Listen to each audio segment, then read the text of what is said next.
In 1920, a wealthy Coptic Christian man named Tawfik Khalil Abraham owned a plot of land in Zeitoun, a quiet neighborhood on the outskirts of Cairo, Egypt. He had plans to build a hotel there, but one night, the Blessed Virgin Mary came to him in a dream. She did not ask. She requested, "Build a church here, in my name, and I will honor this place in a way the world has never seen." He listened. In 1925, the Coptic Orthodox Church of St. Mary was completed, built by an Italian architect, rising quietly above the rooftops of a Muslim-majority country. For 43 years, nothing unusual happened. Then, on the evening of April 2nd, 1968, she kept her promise. It was a Tuesday night when a group of Muslim bus mechanics and drivers arrived at their workplace, a public transport garage located directly across the street from St. Mary's Church. One of them, Farouk Mohammed Atwa, looked up and froze. There was a woman on top of the church dome, kneeling at the foot of the cross. Atwa had a bandaged hand. He had been scheduled for surgery the very next morning to amputate a finger infected with gangrene. He pointed that bandaged hand toward the figure and shouted, "Lady, don't jump! Don't jump!" He ran to call the fire brigade and rescue squad. Others ran across the street to get a closer look. By the time anyone reached the church, a crowd had already formed. A police officer arrived and dismissed the figure as nothing more than a reflection from a nearby light. But the crowd didn't move. They kept staring, because what they were seeing was no reflection. When Farouk arrived at the hospital the following morning for his scheduled surgery, the surgeon examined his hand and was astonished. The infection was completely gone. The finger was entirely healed. It was the first recorded miraculous healing at Zeitoun. And it happened before most of the world even knew the apparitions had begun. Exactly 1 week later, she appeared again, and then again, and again. From April 1968 to May 1971, 3 full years, the Virgin Mary appeared on top of St. Mary's Coptic Orthodox Church 2 to 3 times per week, sometimes for a few minutes, sometimes for hours. On the nights of May 4th and 5th, 1968, and again on June 8th and 9th, the apparitions lasted continuously from 8 in the evening until 5 in the morning, 9 hours straight, long enough for people to run home, wake their families, and bring them back. She appeared in different forms, sometimes in full luminous figure, sometimes as a glowing bust surrounded by a halo of brilliant light. She moved, walking slowly across the rooftop, kneeling before the cross, bowing toward the crowd below. She waved her hands gently and nodded her head in what witnesses described as a blessing. When she knelt before the cross itself lit up with a radiant glow. But she never spoke a single word. The apparitions were never silent in any other sense. They were preceded by remarkable signs in the sky above the church. Witnesses described it as a shower of diamonds made of light, flashes that moved silently over the dome like shooting stars before the figure appeared.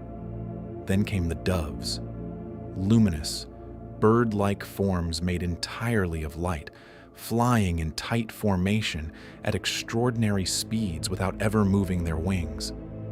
Eyewitnesses said they moved like nothing any living bird could move, and then vanished, like melting snowflakes. A strong fragrance of incense filled the air, even when no incense was being burned. Sometimes the sky above the church filled with a cloud of warm ochre light before she stepped into view.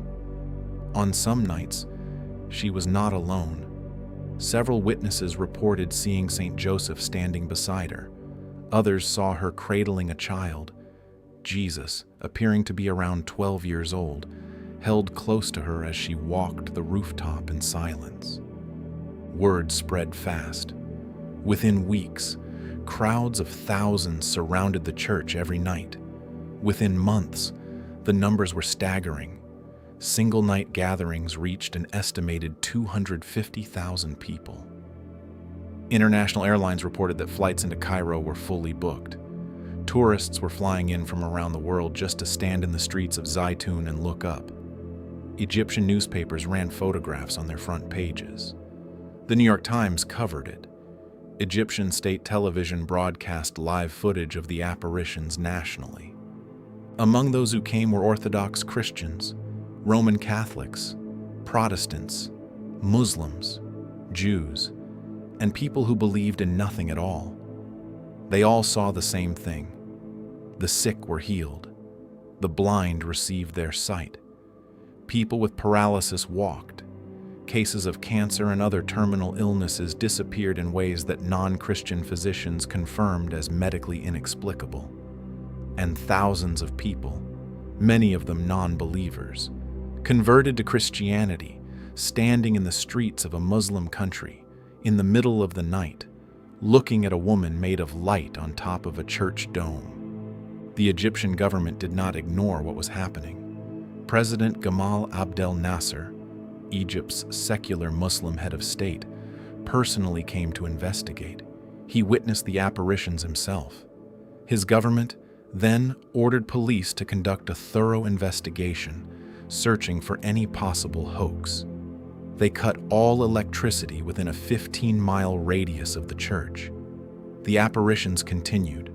They searched every building, rooftop, and alley within 15 miles for projectors, lighting equipment, or any device capable of creating the image.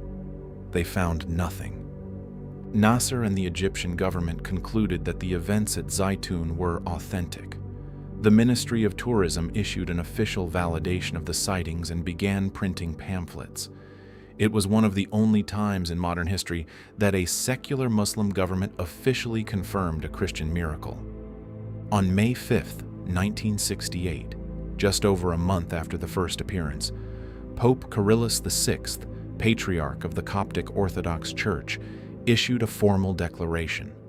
A committee of bishops who had witnessed the apparitions themselves declared with complete faith that the Blessed Virgin Mary had appeared above St. Mary's Church in Zeitoun. The Vatican, recognizing that the apparition occurred above a Coptic church, deferred the investigation entirely to the Coptic authorities and accepted their findings. The statement from the Coptic Patriarch included these words: "We hope this blessing will be a sign of peace for the world and an omen of prosperity for our beloved and blessed country." There's one detail that makes Zeitoun unlike any other Marian apparition in history, and it is this: she never said a word. At Fatima, she gave messages. At Lourdes, she spoke. At Medjugorje, she delivered instructions. At Zeitoun, she arrived in silence, and she stayed in silence, and she left in silence. No warnings, no prophecies, no conditions, just presence. It is worth pausing on what that silence accomplished. An estimated 40 million people witnessed her across the 3-year period. 3 out of every 4 Egyptians saw her at least once. An apparition in a predominantly Muslim country, above a Coptic church, recognized by the Egyptian government, the Coptic Orthodox Church, and accepted by Rome, without a single spoken word. Theologians and scholars have theorized that her silence at Zeitoun was intentional. That because the crowds were so diverse in faith and background, words would have divided. Her presence alone was the message. And somehow, that was enough to heal the sick, restore sight to the blind, and cause thousands of people who did not believe in her son to fall to their knees in the streets of Cairo. The last recorded public apparition at Zeitoun took place on May 29, 1971. By then, the frequency had been decreasing for over a year, down to roughly once a month. When she left quietly, the same way she had always appeared, without announcement, without ceremony. She would return to other parts of Egypt several more times in the following decades. But Zeitoun remains the most witnessed, most documented, most officially verified Marian apparition in the history of the world. Photographed by hundreds of cameras, filmed by Egyptian state television, confirmed by a head of state, witnessed by tens of millions. She made a promise in a dream to one man in 1920. She kept it for 3 years starting in 1968, and she did it all without saying a single word. Our Lady of Zeitoun, pray for us.